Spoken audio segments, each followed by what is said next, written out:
என் நெஞ்சில் குடியிருக்கும்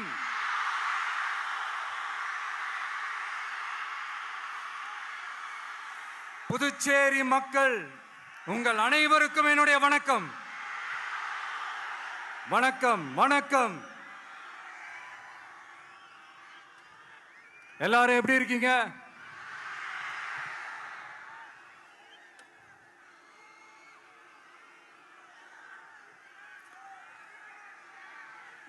இந்த ஒன்றிய அரசுக்கு தான் தமிழ்நாடு ஒரு தனி மாநிலம், புதுச்சேரி ஒரு தனி யூனியன் பிரதேசம். அவங்களுக்கு தான் தமிழ்நாடு தனி, புதுச்சேரி தனி, இப்படிலாம் இருப்பாங்க. ஆனா நமக்கெல்லாம் அப்படி கிடையாதுங்க.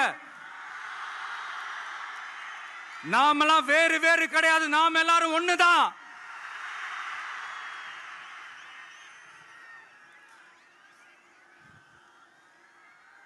தமிழ்நாடும் புதுச்சேரியும் தனித்தனியாக இருந்தாலும் நாம் எல்லாரும் ஒண்ணுதான். நாம் எல்லாரும் சொந்தம் தான்.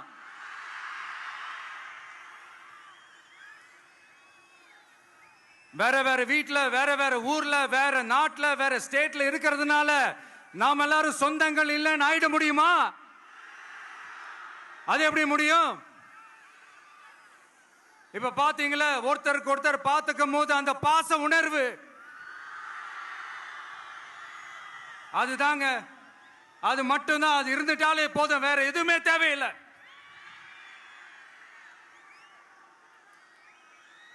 அதனால தமிழ்நாடு, புதுச்சேரி, கேரளா, கர்நாடகா, ஆந்திரா மட்டும் இல்ல, உலகத்துல எந்த மூலையில நம்ம வகைரா இருந்தாலும் அவங்க எல்லாருமே நம்மளோட உயிர் தான். அவங்க எல்லாருமே நம்மளோட உறவு தான்.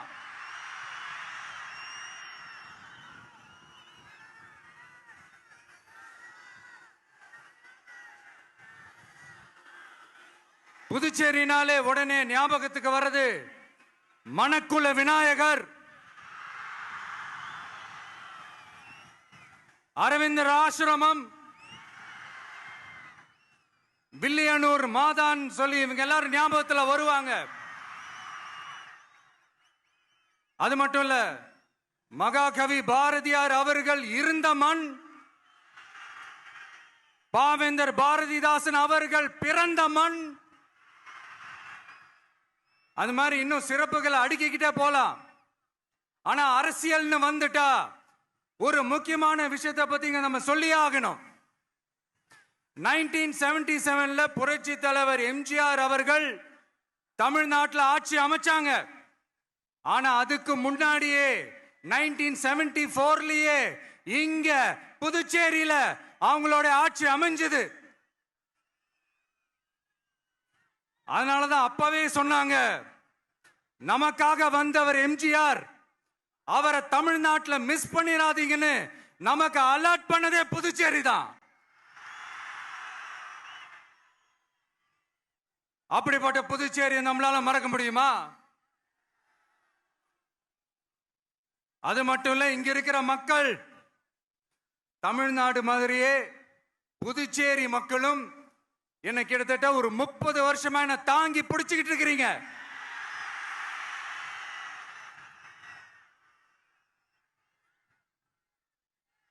அதனால இந்த விஜய் தமிழ்நாட்டுக்கு மட்டும்தான் குரல் கொடுப்பான்னு நினைக்காதீங்க. அப்படி பண்ணாத தவறு. புதுச்சேரி மக்களுக்கும் சேர்த்து தான் குரல் கொடுப்பான். அது என்னுடைய கடமையும் கூட. அதனாலதான் இங்க நீங்க ஃபேஸ் பண்ற பிரச்சனைகளை பத்தி இன்னைக்கு நான் பேசுறதுக்காக வந்திருக்கிறேன். அது மட்டும் இல்ல, இந்த புதுச்சேரி கவர்மெண்ட்டை பத்தி நாம சொல்லியே ஆகணும். இது டெஃபினட்டா தமிழ்நாட்டில் இருக்கிற மாதிரி நம்ம திமுக கவர்மெண்ட் மாதிரி கிடையவே கிடையாது. ஏன்னா வேற ஒரு அரசியல் கட்சி நடத்துற நிகழ்ச்சியாகவே இருந்தாலும் அந்த நிகழ்ச்சிக்கு தன்னெழுச்சியா வர நம்ம மக்களுக்கு பாதுகாப்பு கொடுத்து பாரபட்சமே காட்டாம இந்த கவர்மெண்ட் நடந்துகிட்டு இருக்கிறாங்க. அப்படிப்பட்ட இந்த புதுச்சேரி கவர்மெண்ட்டுக்கும் நம்ம புதுச்சேரி சிஎம் சார் அவர்களுக்கும் இந்த நேரத்தில் என்னுடைய மனப்பூர்வமான நன்றிகளை தெரிவிச்சுக்கிறேன். இத பார்த்தாவது தமிழ்நாட்டில் இருக்கிற அந்த திமுக கவர்மெண்ட் கத்துக்கிட்டா நல்லா இருக்கும்.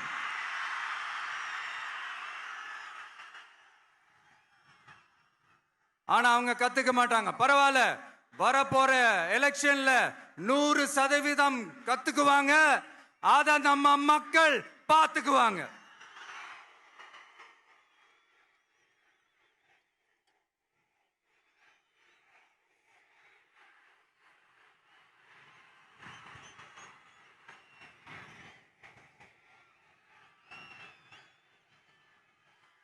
புதுச்சேரியில் இருக்கிற கவர்மெண்டோட கூட்டணி ஆட்சியில இருந்தாலும் புதுச்சேரிய ஒன்றிய அரசு எதிலையுமே கண்டுக்கல என்றது புதுச்சேரி மக்களான உங்களுக்கு நல்லாவே தெரியும். மாநில அந்தஸ்து கோரிக்கையை மட்டுமா கண்டுக்கல, இங்க வளர்ச்சி ஏற்படவும் துணை நிக்கவே இல்லைன்னு கேள்விப்படுறோம். இந்த புதுச்சேரிக்கு இன்னும் மாநில அந்தஸ்து கொடுக்கல. மாநில அந்தஸ்து வேணும்னு கேட்டு பல முறை சட்டசபையில தீர்மானம் போட்டு ஒன்றிய அரசுக்கு அனுப்பி வச்சுக்கிட்டே இருக்கிறாங்க. இந்த வருஷம் கூட மார்ச் மாசம் 27ஆம் தேதி 2025 அன்னைக்கு ஒரு தீர்மானம் போட்டாங்க. அது மாநில அந்தஸ்து வேணும்னு கேட்டு ஒன்றிய அரசுக்கு அனுப்புற 16வது தீர்மானம். புதுச்சேரி காரைக்கால் பகுதிகளில் மூடப்பட்ட 5 மில்கள், பல்வேறு தொழிற்சாலைகளை மீண்டும் திறக்கிறதுக்கு இதுவரைக்கும் ஒரு துரும்ப கூட கிள்ளி போடல. பல்லாயிரக்கணக்கான இளைஞர்களோட வேலை வாய்ப்புக்காக எதையுமே செய்யல. இங்க ஒரு ஐடி கம்பெனி உருவாகணும்ன்றது எண்ணமே இல்லை. அதை பத்தி யார் பேசினாலும் அது அவங்க காதல விழவே விழல. இங்க ஒரு அமைச்சரை ஊழல் குற்றச்சாட்டுல பதவி விட்டு நீக்கப்பட்டு அந்த இடத்துக்கு இன்னொருத்தரை நியமிச்சு 200 நாள் ஆச்சு. இன்னும் அவருக்கு ஒரு இலாக்காவே தரல. இந்த செயல் சிறுபான்மை மக்களை அவமானப்படுத்துறதுன்னு அந்த மக்களே சொல்றாங்க. புதுச்சேரியோட முக்கிய அங்கமாக இருக்கிற காரைக்கால், மாகே, ஏனாம் பகுதிகளில் எல்லாம் முன்னேற்றமே இல்லைன்னு அந்த பகுதி மக்கள் சொல்லிக்கிட்டே இருக்கிறாங்க. குறிப்பா காவிரியோட கடைமடை பகுதியான காரைக்காலை மொத்தமா கைவிட்ட மாதிரி தான் இருக்குது. இது எல்லாமே முன்னேற்றம் அடையணும். டூரிஸ்ட் பிளேஸ் ஆன புதுச்சேரியில போதுமான அளவு பார்க்கிங் வசதி இல்ல, போதுமான அளவு கழிப்பறை வசதி இல்ல. இதெல்லாமே மேம்படுத்தணும். புதுச்சேரி கடலூர் மார்க்கமான ரயில் திட்டம் வேணும்ங்கிறது நீண்ட கால கோரிக்கை. புதுச்சேரி மக்களுக்கு ஒன்னே ஒண்ணுதான் சொல்லணும், இந்த திமுகவை நம்பாதீங்க. அவங்களுக்கு உங்களை நம்ப வச்சு ஏமாத்துறது தான் அவங்க வேலையே. நான் சொன்ன பல கோரிக்கைகளை எல்லாம் தீர்த்து வைக்கிறதுக்கு நம்ம புதுச்சேரி கவர்மெண்ட்டுக்கும் அதோட மக்கள் திட்டங்களுக்கும் ரொம்ப அக்கறையா உண்மையா துணை நிக்கணும். தமிழ்நாட்டை ஒதுக்குற மாதிரி புதுச்சேரியும் ஒதுக்க கூடாதுன்னு நாங்க கேட்டுக்கிறோம். கிட்டத்தட்ட 20 லட்சம் பேர் வாழ்ற யூனியன் பிரதேசமான புதுச்சேரி மத்திய நிதி குழுவில் இடம்பெறவில்லை. அதனால் மாநிலங்களுக்கான நிதி பகிர்தல் அடிப்படையிலும் யூனியன் பிரதேசங்களுக்கான நிதி பகிர்தல் அடிப்படையிலும் புதுச்சேரிக்கு நிதி ஒதுக்கப்படுவதில்லை. அதனால ஒவ்வொரு ஆண்டும் புதுச்சேரிக்கு தோராயமாகவே மத்திய அரசு நிதியை விடுவிக்கிறது. அந்த நிதியும் அரசு ஊழியர்களின் சம்பளம், ஓய்வூதிய தொகை உள்ளிட்ட திட்ட செலவுகளுக்கே சென்று விடுவதால் மீத தேவைக்கு வெளிச்சந்தையிலும் கடன் பத்திரங்களை கடன் வாங்குகிறது புதுச்சேரி. இந்த நிலைமை மாறணும்னா ஒரே வழி, மாநில அந்தஸ்து நம்ம புதுச்சேரி மக்களோட பல்லாண்டு கால கோரிக்கை. புதுச்சேரிக்கு போதுமான நிதி வரத்து இல்லாததுனால வெளியே கடன் வாங்க வேண்டியதா இருக்கு. புதுச்சேரியோட கடனை குறைச்சு தற்சார்பு பொருளாதாரத்தை வளர்த்தெடுக்க திட்டங்கள் வகுக்கப்பட வேண்டும். மாநில அந்தஸ்து வாங்கினா மட்டும் போதாது இல்லையா, தொழில் வளர்ச்சியும் தேவையாச்சே. புதுச்சேரி தென்னிந்தியாவின் முன்னணி இண்டஸ்ட்ரியல் ஹப்பாக மாற்ற எல்லா முயற்சிகளும் எடுக்க வேண்டும். இந்திய அளவில் ரேஷன் கடைகளே இல்லாத மாநிலம் புதுச்சேரி தான். ஏழை எளிய மக்களுக்கு வாழ்வாதாரமே ரேஷன் கடைகள் தான்.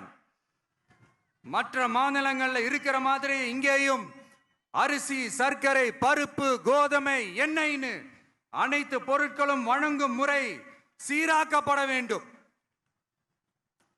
கடைசியா மீன்பிடிக்க செல்லும் காரைக்கால் மீனவர்களை அடிக்கடி கைது செய்யும் இலங்கை கடற்படை அவர்களின் படகுகளையும் பறிமுதல் செய்து விடுகிறது. அதனால் நீண்ட போராட்டங்களுக்கு பிறகு அவர்கள் விடுவிக்கப்பட்டாலும் படகுகள் கிடைக்காததால் படு மோசமான நிலைக்கு தள்ளப்படுகின்றனர். இந்த நிலை மாற வேண்டும்.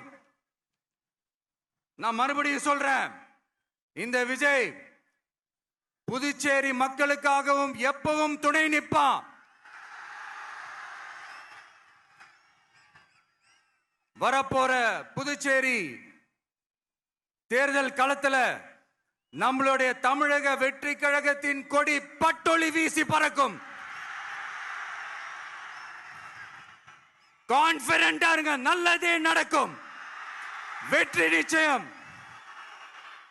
மீண்டும் சந்திக்கும் வரை நன்றி, வணக்கம்.